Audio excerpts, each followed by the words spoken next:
I finally did it and finished a book that was actually on my August TBR. What do I mean by I finally did it? Well, it is the 15th of August and I have finished a book. Actually, two books. I'm going to talk about them in a hot second. It took me so long to get to my actual August TBR because the first week, basically the first week of August, was the Clitwitchathon readathon, and I read things for that, so I couldn't prioritize my August TBR, and then it took me a hot second to get there. But I got there, and now I have some books read. The first thing I finished was The Undertaking of Heart and Mercy by Bannen, which I liked. This was a solid, good read. It was a solid, good romance. I like the setting. The setting is amazing. It's like an urban fantasy, leaning more into fantasy with Western aspects. It's a very interesting mix that the setting has. I went into it knowing it's a fantasy Western. I was expecting fantasy Western. I wasn't expecting a modern-ish setting. It's like they don't have phones, but they have cars. And they do have electricity to some degree, I think. I'm not quite sure. It's a bit iffy. It's a bit iffy. But I really like this. This is a setting I have never seen before. Like the parts of the setting, the Western, the fantasy, the urban fantasy aspect. Individually, I have seen these parts before, but never combined into one thing. And that was very intriguing and solid. And the amount of world building was interspersed with the romance in just the right amount, in my opinion. There was only one chapter where I was like, why are we doing this now and this extensive? Which was like a whole rundown of how the gods worked and how they came to be and stuff. I enjoyed it. I appreciated it. Because I love me a good world build dump. But the timing was very weird. Like, I would have expected that to be like a prologue to everything. Alas, we didn't get that. I would also like a map in the beginning of this book. I'm nitpicking at this point, but both of these characters are going very different places, and sometimes it took me a second to realize they are in a completely new city slash town because of the way the world building works, so that was a bit weird. Long story short, I love the world building in this one. The romance was also really good. The one thing I didn't get is why the two main characters, Heart and Mercy, why they hate each other in the beginning. We get the whole backstory of it, but it's like a 5-minute encounter they had on which they decided, we hate each other now. They meet each other,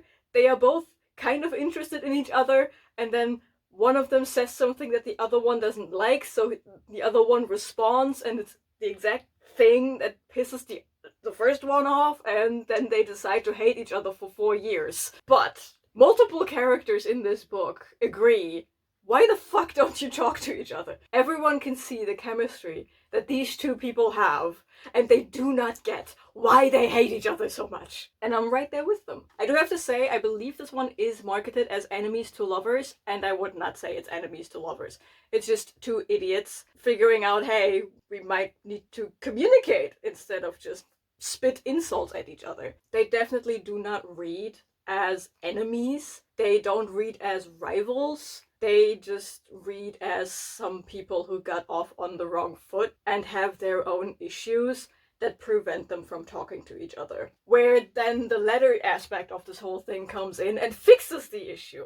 Because the whole plot of this is that Hart at one point realizes how lonely he is, so he writes a letter to no one and hands it off to this god creature entity that serves as the postal service. And this person then just delivers it to Mercy. And Mercy's like, reads this letter to no one, and she decides to answer. And she too writes a letter to no one, because these letters are not signed. So these letters go back and forth, and they are always just addressed to a friend, and they have incredible chemistry in these letters. And then at some point they figure out, holy shit, this is the person I'm communicating with. And then things start to click in place. There is a little mystery story at the end going on, but it's not very deep, and it is very obvious who done did it, but it's not the focus, and it's never made the focus. It's just some filler, I would say, for one character, so the other character doesn't overpower the story with their story arc, which I think was fine. It was totally fine. Like, no one was exceptionally dumb in that mystery story. The pacing of the mystery story was good. Again, it's not this whole big thing, but it brought everything back together at the end. Fine. perfectly done. I like the pacing, I loved the characters. Leonard is best boy, and so is Roy, and Penn, and Zeddy, and Danny, and I love Lillian. She's taking no shit while she is pregnant. The whole book. Mercy and Hart are both idiots. I love them. Alma, her wife Daisy, I love them. And the introduction of Frank and Twyla, I think, was also perfect, and they are going to be the couple in the next one, which I will definitely pick up because, again, I love this one. I gave it 4 stars overall. I am deeply in love with the setting. One unfortunate thing about the Undertaking of Heart and Mercy is this one is another entry into my collection of misprints, because I don't know if you can see that. Can you see that? Down here, there's like a block of glue, and you can see, like, in the middle, something's off. You can even see it here a bit. It's just ever so slightly out of place. And that is because there is a printing mistake and then a cutting mistake in my book. As you can see, it's crooked. It's printed crooked. So they cut it crooked. And then they tried to fix it by just gluing it in deeper. Thankfully, it is only one singular signature, but it's like smack down in the middle. And I saw that and I was like, why me? Why me? It's always me. Have the same issue with Broken Eye. That was also cut too close to the edge and the margins were all fucked up. Why always me? Seriously. And then the second book I finished is Hooked by Emily McIntire. I read this in one day because I have re-downloaded Stardew Valley for myself, and it is a perfect game to play while you are audiobooking. So I was just sitting there playing through winter, and I was listening to the audiobook of Hooked, and then the audiobook of Hooked was done and winter wasn't. So I read this in one day, mostly because it was incredibly boring. It's marketed as a Peter Pan retelling without any of the magic, like it's a dark romance mafia Peter Pan retelling where Hook gets Wendy. That is what it is. It's wouldn't call it mafia, more like gang violence kind of thing, with the main character being Hook and the love interest being Wendy. It is a dark romance. Wendy gets kidnapped, there's some torture, there's some killing, like, check mark for the dark romance stuff, right? But oh my god, was it boring! It was so boring. The smut was ugh, and it just became more and more and more and more towards the end. The romance was just like, there's insta-love. I can deal with insta-love. I can deal with like fated mates and stuff like that. But the way this was written was just no. Can't even really tell you why. So Hook's plan was to make Wendy fall in love, or at least have some feelings for him, so he can use her against her father, who killed his parents when he was a child. But then, like, immediately this plan goes out the window because he is so attracted to her on a physical level only. And then you have him being a try-hard, dark, tortured emo boy. Shit happened to him in his past, yeah. But he's like, he's the obnoxious kind of villain main character. The book is all about, yeah, if the villain did the thing, like, for everyone who ever wanted to date the villain, blah blah blah. But he's such a try-hard villain. This is one of the worst iterations of Hook I've ever seen. He's trying so hard to be the bad guy, and to make me believe that he's a bad guy. He is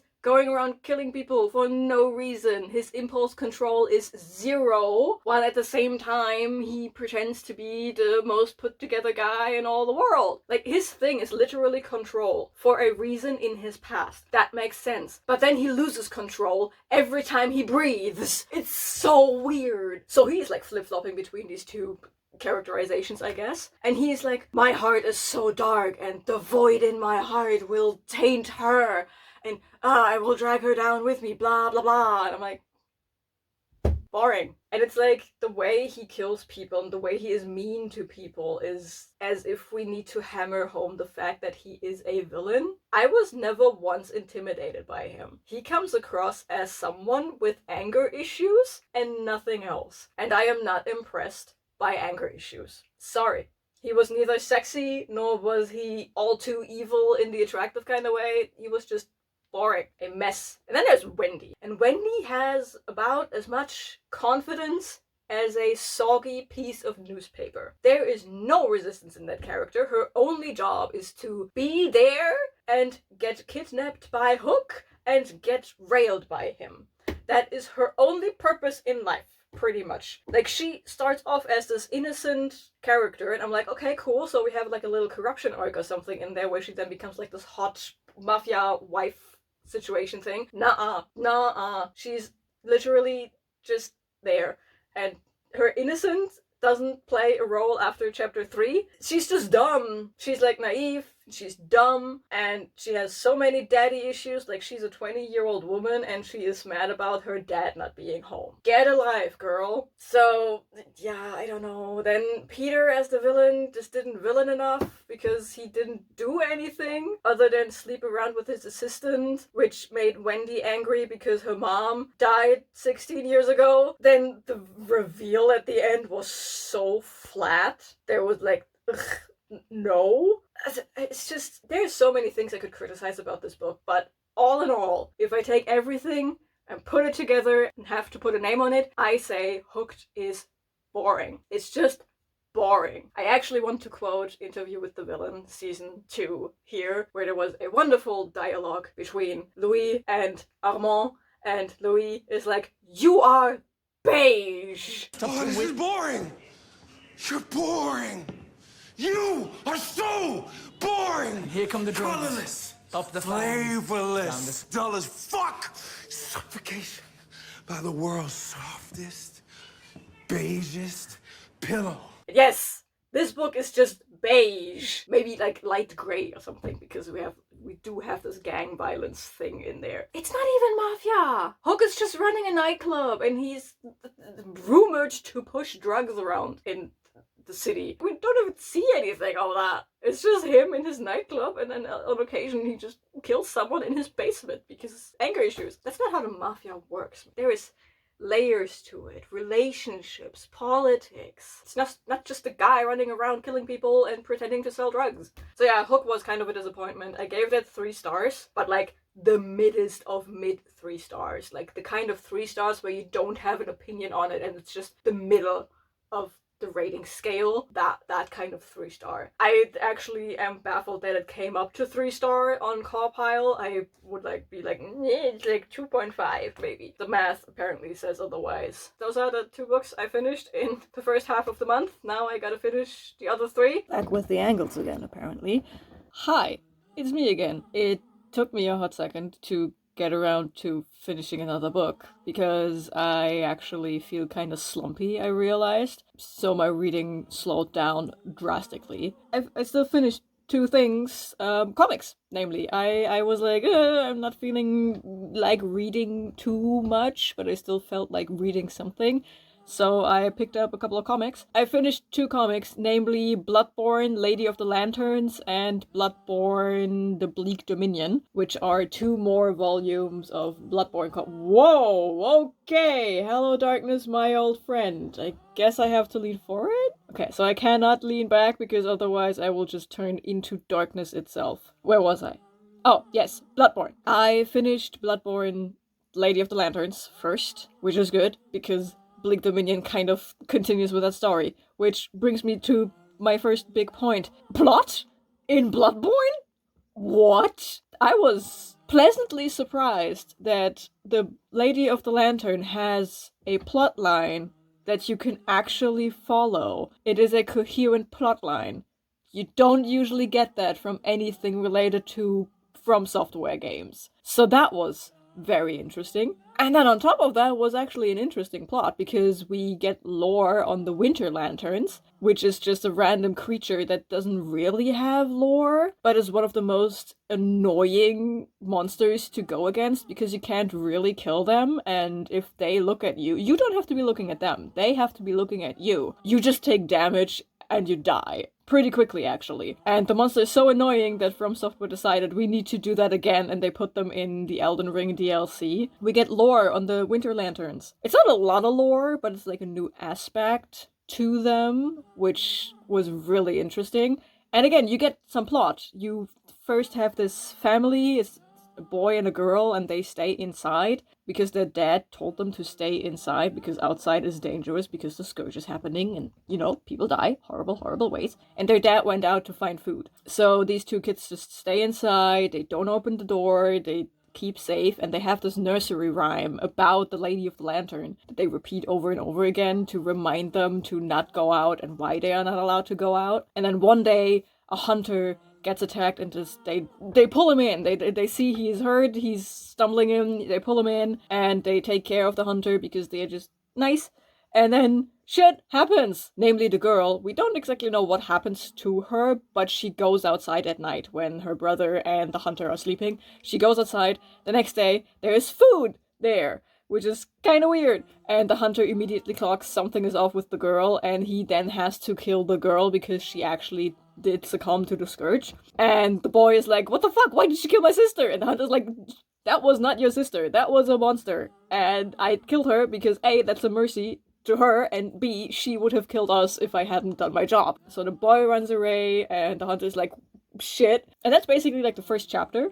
And then we kind of follow this boy as he's going through the city, and he meets different hunters doing different things. Well, they're all hunting in a way, but they all do different things. We also see the dad and what he's going through, and then by the end there's like a whole calamity thing.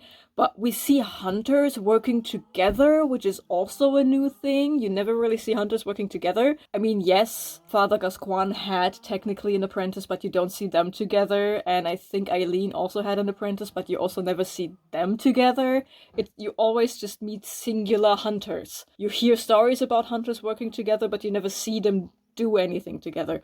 So seeing a team of hunters do their thing was kinda cool. By the end of this one, the boy decides, hey, I want to become a hunter. I want to do what you do. I want to fight these monsters that took my sister from me. And one of the hunters is like, yeah, okay, cool, that's fine. I teach you how to hunt. And that is what then brings us to the Bleak Dominion, because in that one, it's like, I think a couple of years have passed. At least the boy is drawn a bit bigger, so I guess some time has passed at least. And we see how this boy now wants to prove himself as a hunter. He wants to prove that he can hunt, that he can do it on his own, that he can fight these monsters and win. And there is a bunch of emotions involved in that. And we get a couple of flashbacks to how the hunter that is teaching him was taught, and how his mentor was taught. So we get a couple of flashbacks from different hunters, how they learned how to hunt. While at the same time, in the present timeline, we get lore on the Chalice dungeons, which is also always kind of a weird thing to me in the actual Bloodborne game. They do have lore. They are like where the whole scourge thing comes from, technically. But I always thought it weird of how they work, because their lore doesn't align with the way you get into a Chalice dungeon and how the Chalice dungeons work. They just are kind of there, and their existence is explained via the lore. But how they work was never really explained. And in this comic, you get some insights into how they work, and that was also kind of cool. And I really liked that one. I really, really enjoyed how they framed the Chalice dungeons and how they work in comparison with everything else in the Bloodborne universe. And the plot ends perfectly. It was a very, very, very cathartic moment for certain characters, and I very much enjoyed them. I gave both of these comics 4 stars, both of those comics, and I am so deeply in love with Bloodborne. I'm so deeply in love with Bloodborne. It is me again, because I finished another comic. I needed something quick and easy to digest because there was a family outing that was kind of a lot. I don't know what it was, but it was just a lot that day for some reason. And that was yesterday, so yesterday I just wanted something quick and easy and very just not needing much brain cells. So I read the Tea Dragon Festival, which is the second iteration of the Tea Dragon Society comics by Kay O'Neill, I want to say. And that was just the right amount of cuteness overload without needing to think at all. And it was a nice read. It was very relaxing and so stinking cute. I want all of the tea dragons in my life. Like, I need them. I need life-size plushies of them just sitting around in my room because, oh my god, yes. In Tea Dragon Festival, I think this takes place before Tea Dragon Society, mainly because one of the, I'd say, main characters is still walking. In T-Dragon Society, they are sitting in a wheelchair, and we see in a flashback why they are sitting in a wheelchair. Something happened to them. And in this one, they are still walking, so I think this takes place before T-Dragon Society. And they basically go home to this character's home, which is in the mountains, and we follow some characters who need to find their place in this mountain village. And that is all it is about. We follow this girl, Bryn, she thought she wants to be a cook, but things aren't quite working out the way she wants, and on one of her foraging trips through the forest, she finds a dragon who has been accidentally asleep for 80 years, and this dragon wanted to take care of this village to prove themselves to their clan, because it's an honor to protect people, to be of service. And the news that he's been asleep for like 80 years kind of rocks him, because he missed all of this time with the village. So Rin makes it her mission to make this dragon feel welcome in her village, while two of the characters from the first volume, I'd say, show back up, because one of them is her uncle. We just see daily life in this village, and it is all cute and wholesome, and the T-Dragons are around. This one isn't as much about the T-Dragons, even though by the end this whole festival that they are setting up is apparently for the T-Dragons, but it's not about the T-Dragons. It's about finding your place in your community and realizing that you don't have to stick to the plan that was set before you, or the one you thought, this is the way I need to go. That was cute and wholesome and exactly what I needed after a bit of overstimulation. I don't know what it was. I really don't know what it was, why that specifically was so overwhelming, because last week we had a family dinner and it was fine. I needed something quick and easy, and I got something quick and easy. So there's that. I gave that 4.5 stars, I believe, because it was just so stinking cute. Ah, it happened again. I crushed my reading goal, my yearly reading goal, again. I just finished my 100th book of the year by reading How to Sell Your Blood and Fall in Love by Bryn. I read 100 books this year, y'all. I've never read so much in a single year. And it's August. There is another quarter of the year to go. What? But we're not here to rave about that, even though that is really, really cool in my opinion. I'm here to talk about How to Sell Your Blood and Fall in Love by Bryn. This was on my 5-star prediction list, and it is not a 5-star. I have to say this is not a 5-star. I actually say this is significantly weaker than How to Bite Your Neighbor and Win a Wager. Mostly because the pacing is weird, and the way the characters interact makes weird jumps. Like, their relationship makes weird jumps in between that are not really based in anything. So in How to Sell Your Blood and Fall in Love, we follow Clementine and Justin. And Clementine works for Vitalis Bannen, which is a bad, evil pharmaceutical company, and they experiment on vampires because vampires are not protected by the law, technically. So they can just do weird science experiments on them. And Clementine has a little problem because a couple of weeks ago, he was turned into a vampire. And he's trying not to be outed as a vampire. And that is getting significantly harder because he is stealing blood from this pharmaceutical company, and they increase security because of that, so now he needs to find a new source of blood for himself. And that is when he stumbles into Justin. And Justin is a guy who is very much the protector, a vigilante protector of his own little plot in the city, where a bunch of other vampires are actually hunkered down to hide from the hunters of Vitalis Bannen, who are kidnapping all of these vampires, and he's taking care of these people. And when Clementine stumbles into Justin, it's actually an attempt of Clementine to hunt for the first time, and it goes horribly wrong, because Clementine A has never hunted before, and B, Clementine is just a bit clumsy about everything. Physical interaction is just not his thing, he just doesn't like it, so the inherent act of having to bite someone, it doesn't go well. And Justin thinks, hey, this guy looks like he has money. How about I sell my blood to him? Which he does. And they have this little arrangement where Justin sells his blood to Clementine. And they do that, and they have like this weird math thing that he has to feed. I think that like they say it's like every 10 days he has to feed, but then he's like feeding every other day, or actually every day. Again, the pacing is weird because the timeline is so unclear of what happens. It's very weird. It was a lot clearer in the first book, and it was a lot more condensed, but it all made sense. This doesn't. They literally only interact with each other because Clementine has no other way of feeding himself. And there is a lot of guilt going on Justin's side because he did a couple of things that were very bad in his own childhood and teenagehood, I guess, and that's all fine and dandy. Both of these people have their lives, but I don't even know what the point that I'm trying to make here is. The pacing is all over the place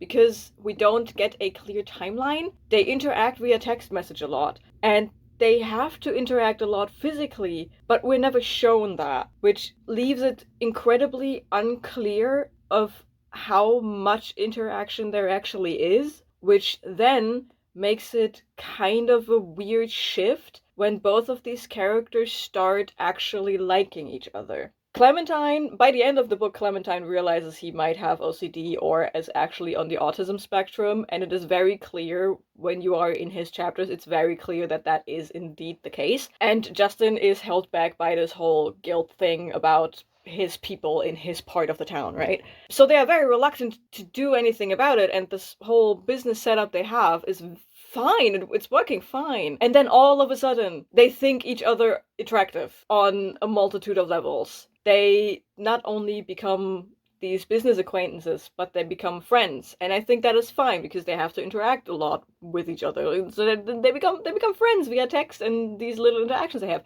That is fine. But the jump from there to actual physical attraction was just so weird. It just happened, kind of. I still liked their interactions when they happened. That was totally fine. It's just that the pacing was so weird, and the timeline being unclear made things just so... I don't know what to call it, but it's like as if there's a lot of sharp edges and steps instead of a natural grow. It just, like that kind of... It's hard to describe when I'm thinking about this because I can only think of these sharp edges and corners and whatnot. So that was extremely weird, and also I think the book was a bit drawn out for no reason. We make them yearn / pine for each other for way too long, in my opinion, and it would have been fine as like a slow burn aspect if it weren't for the repetitiveness of it all. Literally the only thing that is holding Justin back is I have to take care of my people, I have to protect my vampires, when he already thinks about Clementine as one of his vampires. So there is this whole thing going on, and I just don't... I just didn't get it. It's better on Clementine's side because Clementine is sent into a little am I asexual, am I demisexual crisis, so he has a whole sexuality crisis going on that he needs to figure out. And he doesn't know how neurodivergent he is at that point, so he's coming to terms with all of that. That is fine. Justin just was so repetitive for no reason. The plot with Vitalis Bannen trying to get into this quarter that Justin is protecting and going off about that one vampire that had a handle in things from the first book, like, that was all fine and well. The plot beside the romance, that was fine, except that it was a bit too passive at times. At times we focused too much on the relationship of these two, when we could have plot progression in this non-romantic plot element we have. We could have had more of that instead of having Justin tell the reader again that he can't do anything about Clementine because he has to protect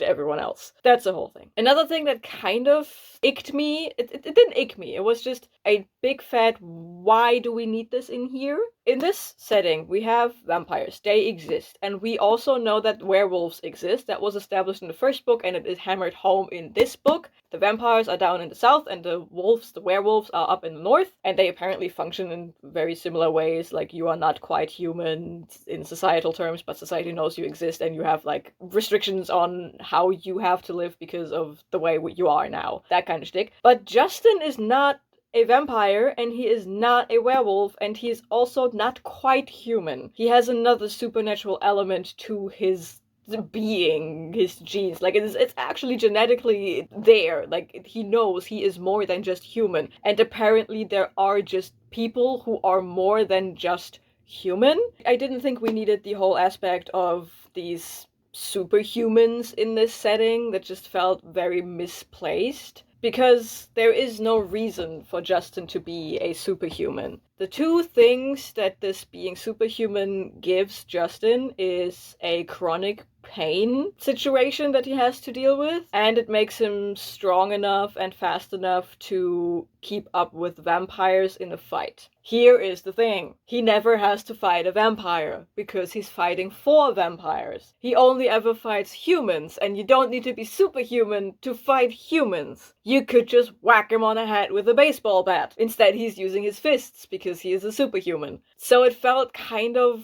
unnecessary to tack that on. It just felt like needless world building to have these superhumans in here. I did like the nods to the first book, especially when Clementine started talking with someone in the comments of one of his fanfictions, and I was like, no, this is Wager, you won, this is Wes from the first book, oh my god! So that was funny, and by the end Clementine realizes, oh no, these are the two guys. I have been talking to the guy who broke into my workplace like a couple of months ago. So that was funny. Also, the fact that we get information about the relationship of Wesley and Vincent from the first book, that was amazing. And I have to say, the best part of this book was the last couple of chapters when Clementine is just taking his life in his own hand, and he's opening up like a blood donation center for vampires where people can just go and donate their blood to feed vampires, so vampires don't have to go to the black market to get their blood. If you know your queer history, queer people were not allowed to donate blood, even though they were more than willing to do that. I think especially around the AIDS crisis, I'm not quite sure. But queer people were not allowed to donate blood because they were queer. And this is basically the same story, because at the end, a bunch of queer people just show up and donate blood to this blood donation thing Clementine has put up. Because again, people were not allowed to donate blood simply for the consumption of vampires. So having this whole thing, that just warmed my heart in a way I wasn't expecting. So overall, I gave this a low 4-star because the pacing is just so off and the timeline is so unclear. Everything that happens in itself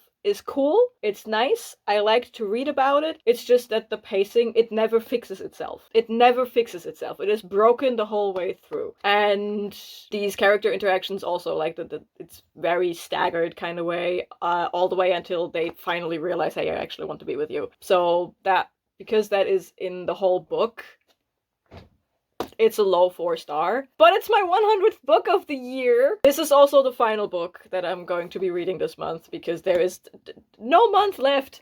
There is no month left for me to finish anything, so this is not only my 100th book, but this is also the last book for me to read in August, and it feels kind of cool to finish a 100th book by the end of a month. That is kind of poetic. Seriously, if you told me like last year that I would read 100 books, I'm like, what? No way. There's no way I read 100 books in a year. Like, wow. I want to see how high I can get. But yeah, this is it. This will be considered as the outro to this video. If you made it this far into this here wrap-up video, let me know what you read in August. Let me know how you are doing with your reading goals overall. Have you cracked them? Are you super far behind? Just talk about it. And if you don't want to talk to me at all, leave the red 100 underscore emoji down in the comments below, and I guess I will see you in the next video. Bye!